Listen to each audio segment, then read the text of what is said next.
Umarangkada na ang unang araw ng Rice for All program ng pamahalaan kung saan makakabili ang lahat ng consumer ng bigas sa 45 pesos kada kilo lang.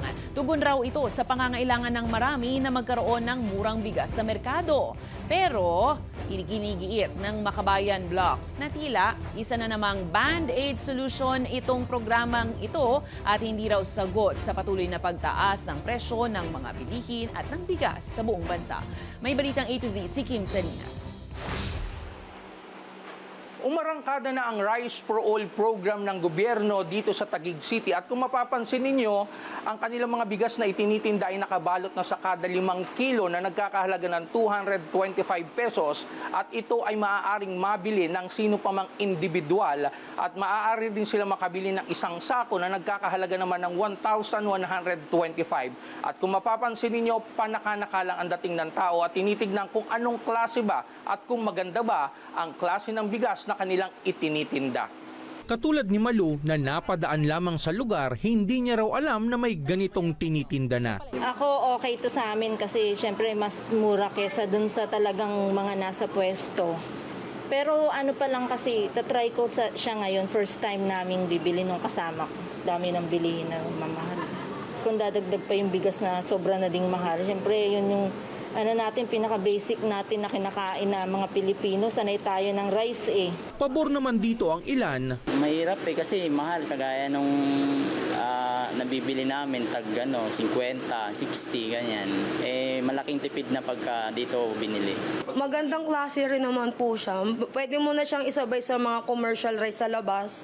Kung hindi ka naman talaga maselan, pwedeng-pwede na rin po siya pang pamilya. Iilan pa lang kasi ngayon ang nakakaalam ng ganitong programa at bagamat Rice for All, ika nga, pero sa mga piling lugar pa lang ito sinimulan katulad ng sa Malabon, Caloocan, Quezon City, Manila at sa Taguig. Pero isang band-aid solution na naman ito ng administrasyon ayon sa Makabayan Bloc dahil hindi nga raw matugunan ang lumalalang pagsirit ng presyo ng mga bilihin, lalo na ang bigas. Etong gimmick na naman or propaganda ng Marcos administration na babaan ng bigas to 45 pesos per kilo ay isang pagpapabango at band-aid solution lang yan dun sa lumalalang pagtaas ng presyo ng bigas. Parang lang ito, selected, tapos iilan din lang, so parang manipulative sa prices lang ng bigas para lang mapagbigyan or masabihan na bumaba somehow yung presyo, pero hindi. Sa ngayon kasi, naglalaro pa rin sa 50 hanggang 60 pesos ang kilo ng isang commercial na bigas sa merkado.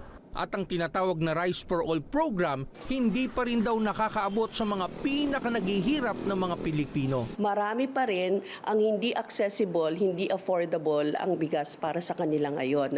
Lalong-lalo na sa mga far-flung areas sa atin, dito sa bansa.